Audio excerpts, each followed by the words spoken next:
अब power losses in RC circuit लिखेंगे। RC परिपथ में शक्ति क्षय।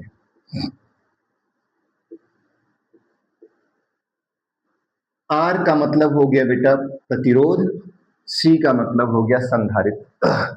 जिस परिपथ में प्रतिरोध आर लगा हो और संधारित्र सी लगा हो, उस परिपथ में शक्ति क्षय कैसे निकालेंगे? ऐसी कंडीशन में जब आर और सी दोनों लगे होते हैं तो बताए थे कि जो फ्लो होने वाली करंट होती है आई और रेजिस्टेंस का जो वोल्टेज रहता है, रेजिस्टेंस के वोल्टेज को डिनोट करते थे वी आर से। फ्लो होने वाली करंट और रेजिस्टेंस का वोल्टेज वी आर दोनों बेटा सेम फेस में रहते हैं। फ्लो होने वाली करंट और रेजिस्टेंस के टर्मिनल का वोल्टेज दोनों एक साथ चलते हैं, अर्थात फ्लो होने वाली करंट और रेजिस्टेंस के वोल्टेज के बीच में किसी भी प्रकार का कोई फेज डिफरेंस नहीं होता है। इसमें और इसके बीच में फाई की वैल्यू क्या रहती है? जीरो। कोई किसी भी प्रकार का कोई कलांतर नहीं होता है। अब बेटा सी के केस में हमने बताया था कि ये फ्लो होने वाली करंट है और सी का जो वोल्टेज है वह करंट से 90 डिग्री लेग कंडीशन में होता है, 90 अंश पश्चगामी होता है, पीछे चलता है। ये फ्लो होने वाली करंट है, इससे कैपेसिटर का जो वोल्टेज रहता है वह 90 डिग्री लेग कंडीशन में रहता है, पश्चगामी होता है, पीछे पीछे चलता है। पहले बेटा आर के लिए बताए कि फ्लो होने वाली करंट और आर का वोल्टेज दोनों साथ साथ चलते हैं। फिर इसके बाद ये फ्लो होने वाली करंट और इसका कैपेसिटर का जो वोल्टेज है वीसी, तो फ्लो होने वाली करंट से कैपेसिटर का वोल्टेज 90 डिग्री लेग कंडीशन में रहता है। अब यहां से देखें बेटा, इसको मिला दें तो ये रिजल्टेंट वोल्टेज है और ये करंट क्या रहती है? आई, वही रिजल्टेंट करंट है। इन दोनों के बीच में फेज डिफरेंस कितने का रहता है? 5 डिग्री का। ये फ्लो होने वाली करंट है और ये वोल्टेज है, दोनों के बीच में फेज डिफरेंस कितना रहता है? 5 डिग्री का। ऐसी कंडीशन में जब इक्वेशन बनाएंगे तो ये करंट के लिए है। इक्वेशन आई इक्वल टू क्या हो जाएगा बेटा? आई नॉट साइन ओमेगा टी। ये हो गया बेटा। वी कहां गई है? नीचे। कितना नीचे गई? 5 डिग्री। तो वी इक्वल टू क्या आ जाएगा? V naught sine omega t minus 5। 5 नीचे की तरफ है इसलिए माइनस का 5 कर। पावर लॉसेस का वही तरीका रहेगा, पावर लॉसेस का वही फार्मूला रहेगा। तो P इक्वल टू क्या होता है? V इंटू आई। V की जगह पर V naught sine omega t minus 5 और I की जगह पर I not sine omega T. ये आपका आ गया। ये V नॉट है और ये I नॉट है, तो P इक्वल टू क्या हो जाएगा? V नॉट इंटू आई। बेटा इन दोनों को किनारे लिख लिए। अब ये आपका साइन ओमेगा टी लिखा हुआ है, इसको लिख लो। इसके बाद क्या लिखा है? Sine omega t minus 5, sign omega t minus 5, इसको लिख लो।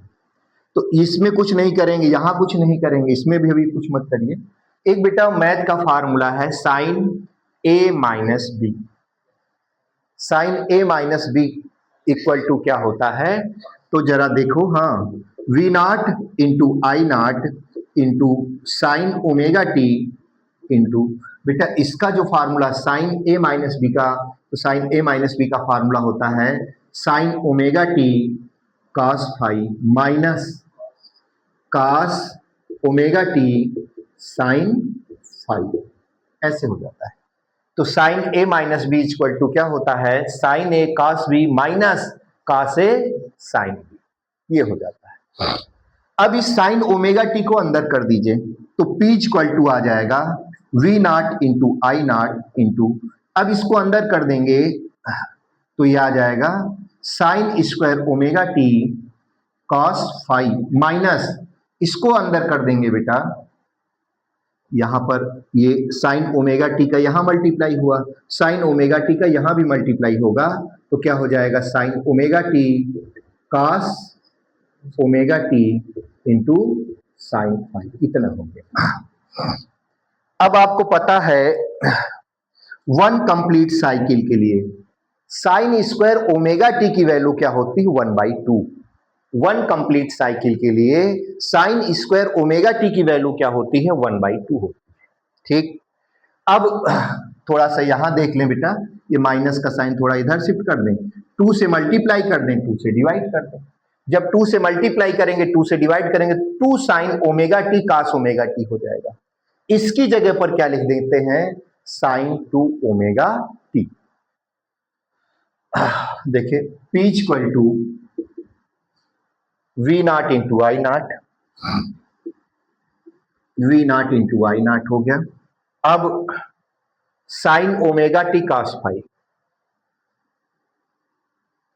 Sign square omega T cos phi हो गया, माइनस बेटा इस इतने को 2 sine omega T cos omega T को लिख देंगे साइन 2 ओमेगा टी, आगे क्या रहेगा इंटू साइन फाई पूरे के बाई 2 रहेगा। अब आपको पता है इसकी वैल्यू 1/2 के इक्वल होती है और इसकी वैल्यू किसके इक्वल होती है 0 के इक्वल होती है। तो P इक्वल टू क्या आ जाएगा V naught into I naught. अब जो साइन स्क्वायर ओमेगा टी है इसकी वैल्यू किसके इक्वल है 1/2 के कॉस फाई, और बेटा जैसे ही इसकी जगह पर 0 रखेंगे 0 इंटू साइन 5/2, तो ये पूरा 0 हो जाएगा ये वाला पोर्शन। तो P इक्वल टू आपका बन जाएगा P equal to V naught into I naught 1/2 into cos phi, इतना हो गया। अब बेटा ये जो 2 है इस 2 को क्या लिख देंगे √2 इंटू √2, तो P इक्वल टू क्या हो गया वी नॉट बाई √2, इसकी जगह पर I naught upon √2 into cos phi. तो देख रहे हैं कि यहां पर R के साथ जब C लग गया तो पावर लॉसेस 0 नहीं रहा, रेजिस्टेंस में ही पावर लॉसेस होता है। अब इतने को क्या लिख सकते हैं वी नॉट अपॉन √2 को वी RMS लिख देंगे, आई नॉट अपॉन √2 को आई RMS लिख देंगे इंटू कॉस फाई। तो ये पावर लॉसेस का फार्मूला आ जाएगा। आरसी सर्किट में पावर लॉसेस क्या होगा P equal to V RMS into I RMS into cos phi. इसमें जहां ना समझ में आया हो पूछ सकते हो आप लोग। ये जो पांचवा आपका परिपथ होगा 5 नंबर में, उस परिपथ का नाम होगा RL परिपथ। C को हटा करके क्या कर देंगे L, RL परिपथ में शक्ति 6। RL परिपथ में बस यही फिगर थोड़ा सा चेंज होता है, ये जो फिगर है इसी में थोड़ी सी चेंजिंग की जाती है। और वो फिगर कैसे बन जाएगी जरा इसको समझ लो, इसमें किस प्रकार से चेंजिंग करेंगे तो यही बना दे रहे हैं।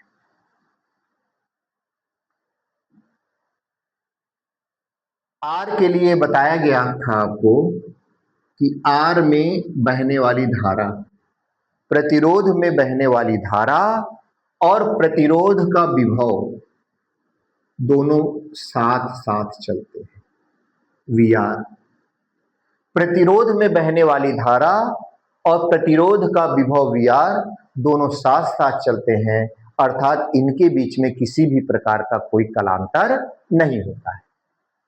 अब R के लिए बता दिया गया, L के लिए क्या होता है, यहां L में बहने वाली धारा से L का जो विभव होता है VL वह 90 अंश अग्रगामी होता है। L का जो विभव होता है VL इस बहने वाली धारा से 90 अंश क्या होता है आगे होता है। इस प्रकार से हम कह सकते हैं कि ये VR है और ये क्या है VL है, दोनों के बीच में 90 डिग्री का फेज डिफरेंस है। किस किस में 90 डिग्री का फेज डिफरेंस है, VR एंड VL। अब ये रिजल्टेंट वोल्टेज आपका ये आ गया, रिजल्टेंट वोल्टेज ये बन गया। तो ये रिजल्टेंट करंट और रिजल्टेंट वोल्टेज, इनके बीच में 5 डिग्री का फेज डिफरेंस हो गया। ये बेटा करंट को रिप्रेजेंट करेगी और ये किसको रिप्रेजेंट करेगा, वोल्टेज को। इनके बीच में फेज डिफरेंस कितने का हो जाएगा, 5 का। अब यहां पर आप कह सकते हो कि ये करंट से वोल्टेज 5 डिग्री ऊपर की ओर है। ये फ्लो होने वाली करंट है और ये वोल्टेज है। फ्लो होने वाली करंट से वोल्टेज 5 डिग्री ऊपर की तरफ है। तो वोल्टेज ऊपर की तरफ है ना बेटा, तो वोल्टेज में यहां किसका साइन लगा देंगे, प्लस का। तो I equal to I naught sine omega t है और V इक्वल टू क्या आ जाएगा, V naught sine omega t plus 90। Plus का साइन लग गया, पहले वाले माइनस का साइन लगा था, यहां पर किसका साइन लग गया, प्लस का। क्योंकि बेटा ये करंट की लाइन है और ये वोल्टेज की लाइन है, वोल्टेज ऊपर की तरफ है इसलिए वोल्टेज में प्लस का। जब बेटा यहां प्लस किए हैं तो यही प्लस यहां आ जाएगा, यहां भी क्या हो जाएगा, प्लस हो जाएगा। अब जब ये प्लस है तो यहां भी प्लस हो जाएगा।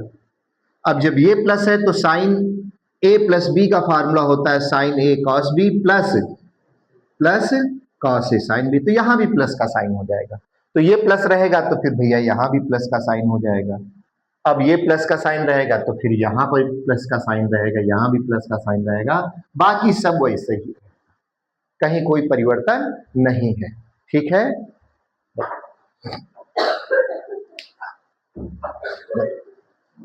चालू कर। देखिए बेटा, अब ये आर एल परिपथ में शक्ति 6। अब इसके बाद इसी प्रकार से है 6 नंबर आर एल सी परिपथ में शक्ति 6, सेम ऐसा ही रहेगा।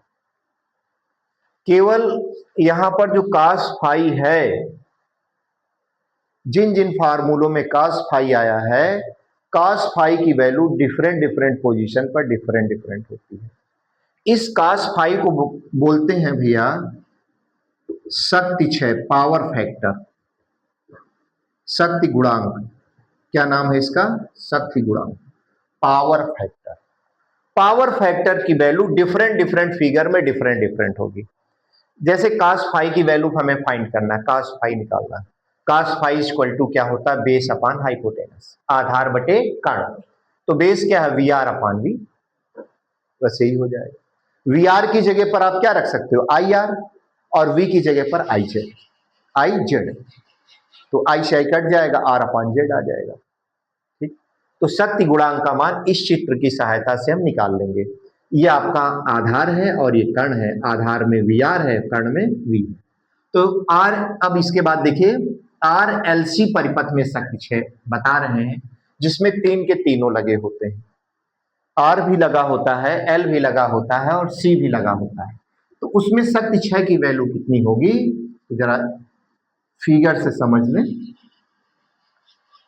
इसमें केवल और केवल जब प्रतिरोध लगा होता है तो ये बहने वाली धारा है और प्रतिरोध का जो विभव है, प्रतिरोध का विभव, बहने वाली धारा और प्रतिरोध का विभव वी आर दोनों साथ साथ चलते हैं। ये कंडीशन समझ में आ गई थी। अब जब L लगा होता है तो बहने वाली धारा से इसका L के सिरों के बीच का विभव 90 अंश अग्रगामी होता है भैया। ठीक, जब केवल और केवल C लगा होता है तो बहने वाली धारा से संधारित्र का जो विभव होता है 90 अंश पश्चिगामी होता है। ये VC है, ये आपका VL है और ये VC है। VL ऊपर की तरफ बनाए हैं, थोड़ा बड़ा बनाए हैं। VL की वैल्यू सपोज कीजिए कि 150 वोल्ट है, कितना है 150 वोल्ट, तो VC की वैल्यू पता चला कि 50 वोल्ट की है। तो 150 वोल्ट अधिक होता है, 50 वोल्ट बेटा कम होता है। इसमें से ये क्या होगा, अपोजिट डायरेक्शन में होने की वजह से सबट्रैक्ट होगा। सबट्रैक्ट होने के बाद कहां बचेगा, ऊपर की तरफ ही तो बचेगा। जैसे 150 वोल्ट ये है और 50 वोल्ट ये है, तो 150 में से जब 50 घटाएंगे तो 50 100 ही तो बचेगा। 150 में जब 50 घटा देंगे कितना बचेगा? 100 बचेगा। जब ये 100 बचेगा तो इसी दिशा में बचेगा, ऐसे ही बचेगा सब। ये आपका, तो इसको क्या लिख देते हैं? VL माइनस ये बन गया। ये VL माइनस VC इन दोनों का परिणामी वोल्टेज है। अब ये VR है, ये VL माइनस VC, ये आपका रिजल्टेंट वोल्टेज क्या आ जाएगा? V। तो ये नेट करंट है और ये नेट वोल्टेज है। इन दोनों के बीच में फेज डिफरेंस कितने का? पाई का। तो यहां से क्या पता चल रहा है? ये फ्लो होने वाली करंट से वोल्टेज 90 डिग्री लीड कर रहा है। सॉरी, फ्लो होने वाली करंट से वोल्टेज 5 डिग्री क्या कर रहा है? लीड कर रहा है। वोल्टेज लीड कर रहा है तो वोल्टेज के पहले किसका साइन लगा दें? प्लस का। करंट वैसे रहेगा, V के पहले प्लस का साइन लगा देंगे। पूरा प्रूफमेंट बेटा एट इट इज रहेगा। अब इस फार्मूले से यदि आप cos फाई की वैल्यू निकालना चाहें, किसकी वैल्यू निकालना चाहें? cos फाई की। जो ये फिगर दिख रहा है, इस फिगर से cos फाई निकालना चाहें तो cos phi equal to base upon क्या होता है? हाइपोटेनस। बेस अपॉन क्या होता है? हाइपोटेनस। तो बेस क्या है? तो बेस VR है, हाइपोटेनस क्या है? V है। तो ये cos phi equal to VR की जगह पर हम क्या लिख देते हैं? IR, और V की जगह पर क्या लिख देंगे? IZ। इससे कैंसिल हो जाएगा। तो cos फाई की वैल्यू क्या आ गई? R by Z. अब देखिए इसको और क्या लिख सकते हैं?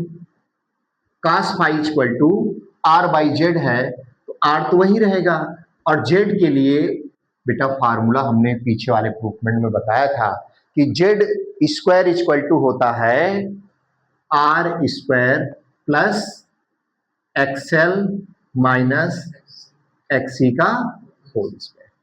तो यहां पर बेटा cos फाई की वैल्यू cos फाई VR अपान V हो सकता है, cos फाई R अपान Z हो सकता है, cos फाई यहां पर आ जाएगा R upon under root R square plus XL minus XC का होल स्क्वायर।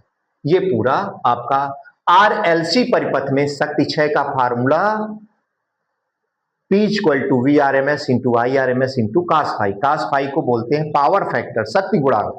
शक्ति गुणांक की वैल्यू इस प्रकार से निकाली जाती है, ये हमने बता दिया। ये भी पावर फैक्टर का फार्मूला है, ये भी पावर फैक्टर का फार्मूला है, और ये भी पावर फैक्टर का ही फार्मूला है। जो सातवां परिपथ है जिसमें शक्ति क्षय बतानी है, वह परिपथ है LC परिपथ में शक्ति क्षय।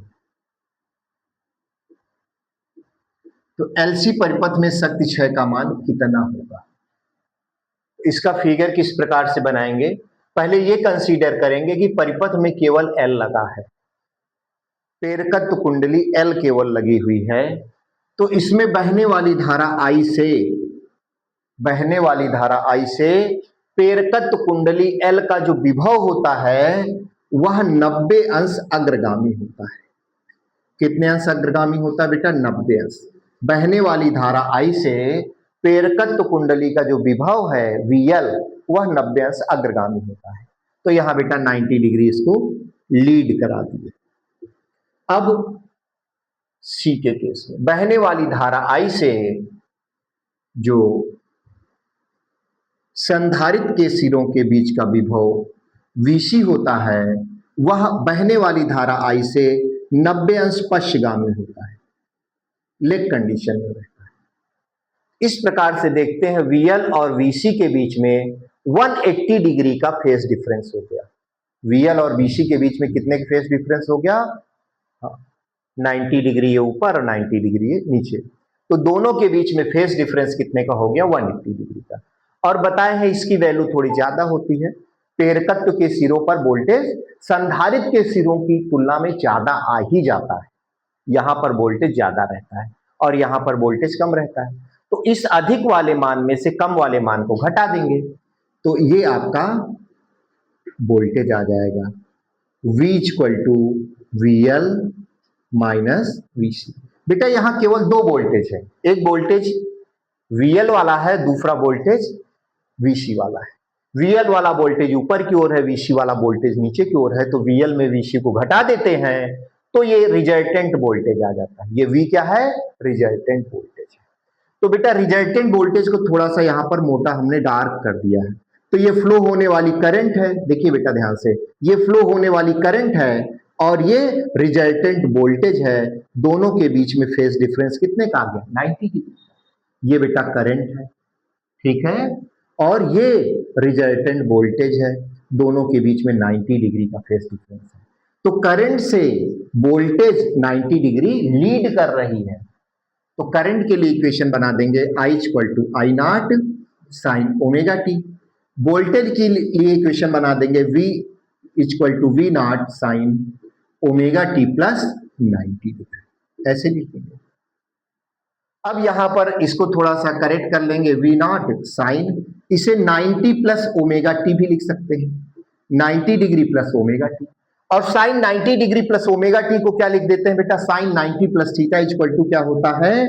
तो sine 90 plus theta equal to होता है कॉस थीटा टी। ये आपका आ जाएगा, इतना होता है। पावर लॉसेस P निकालना है तो P equal to V into I होता है।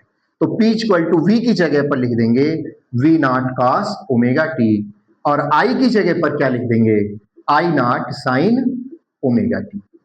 अब P इक्वल टू ये आपका V naught into I naught into ये आपका sine omega T, cos omega T, ये आपका sine omega t into cos omega t, ऐसे लिख दिया जाएगा। अब क्या करेंगे? 2 से मल्टीप्लाई कर देंगे, 2 से डिवाइड कर देंगे। ये 2 sine omega T cos omega T ये किसके इक्वल आ जाएगा? तो P equal to V naught into I naught into इसको क्या लिख देंगे? 2 sine omega T cos omega T को sine 2 omega T, sine 2 omega T आ जाएगा, बाई 2 रहेगा। और 1 कंप्लीट साइकिल में इसकी वैल्यू क्या होती है? 0 होती है। तो P इक्वल टू क्या हो जाता है? V naught into I naught into इसकी जगह पर 0/2, तो पावर क्या रह जाएगा? पावर कितना हो जाएगा? 0 हो जाएगा। तो एलसी परिपथ में शक्ति क्षय की वैल्यू क्या रहती है? 0 रहती है। एलसी परिपथ में शक्ति क्षय की वैल्यू कितनी रहती है? 0 रहती है। एल में भी शक्ति क्षय 0 रहती है, सी में भी शक्ति क्षय का मान 0 रहता है, एलसी में भी शक्ति क्षय का मान 0 रहता है। यदि हम पावर लॉसेस की बात करें तो सी परिपथ में शक्ति क्षय 0, एल परिपथ में शक्ति क्षय क्या रहती? 0, एलसी परिपथ में शक्ति क्षय क्या रहती? 0। हम ये कह सकते हैं इन 3 प्रकार के परिपथों में वाट लेस करंट फ्लो होती है। कैसी करंट फ्लो होती है? वाटहीन धारा फ्लो होती है। सी परिपथ में वाटहीन धारा, मतलब जैसे सी से संबंधित, कैपेसिटर से संबंधित कोई इक्विपमेंट आपके घर में चल रहा है तो उसमें पावर लॉसेस क्या होगी? 0। इक्विपमेंट चलेगा भी और आपकी बिजली का बिल भी नहीं उठेगा। यदि एल से संबंधित, स्वप्रेरकत्व से संबंधित कोई कंपोनेंट आपके घर में काम कर रहा है तो वो काम भी करेगा और आपका मीटर भी नहीं उठेगा, शक्ति क्षय 0 रहेगी। एल और सी से संबंधित दोनों को कंबाइंड करके यदि हम कोई परिपथ बना ले जाते हैं तो उसमें भी शक्ति क्षय क्या होगी? 0 होगी। इसका मतलब ये वो कंपोनेंट आपके घर में आपके अनुसार काम भी करेगा और उसमें पावर लॉसेस भी क्या रहेगी? 0 रहेगी। तो इन 3 परिपथों में शक्ति क्षय का मान 0 होता है। अब बेटा इनसे रिलेटेड जो कॉम्बिनेशन है आर परिपथ, ये आपका 1 2 याद कर लीजिएगा 3, इन तीनों परिपथों में शक्ति क्षय क्या रहती है? 0 रहती है। अब यदि हम आर परिपथ की बात करें तो आर परिपथ में शक्ति क्षय P इक्वल टू क्या होता है? V R M S into I R M S, इतना रहता है केवल। अब बेटा आरसी परिपथ में शक्ति क्षय क्या रहती है? तो होती है V R M S into I R M S into cos phi. इसमें एक पावर फैक्टर इसे कहते हैं, पावर फैक्टर आ जाता है। अब आरएल परिपथ में शक्ति क्षय ऐसे ही रहती, सेम फार्मूला है, V R M S into I R M S into cos phi. और इसके बाद सबसे लास्ट है आर एल सी परिपथ में शक्ति क्षय कितनी रहती है? तो वी आर एम एस क्या रहेगा? V R M S into I R M S into cos phi. तो देख रहे हैं इन तीन परिपथ में शक्ति क्षय शून्य है। इन तीन परिपथों में शक्ति क्षय का एक ही फार्मूला है, केवल डिफरेंट फार्मूला आर परिपथ में शक्ति क्षय का है। आर परिपथ में शक्ति क्षय का फार्मूला अलग है, बाकी आरसी हो, आरएल हो, आरएलसी हो, इन तीनों में शक्ति क्षय का फार्मूला वही है और इन तीनों में शक्ति क्षय का भी फार्मूला वही है। इतना देख लीजिए बेटा।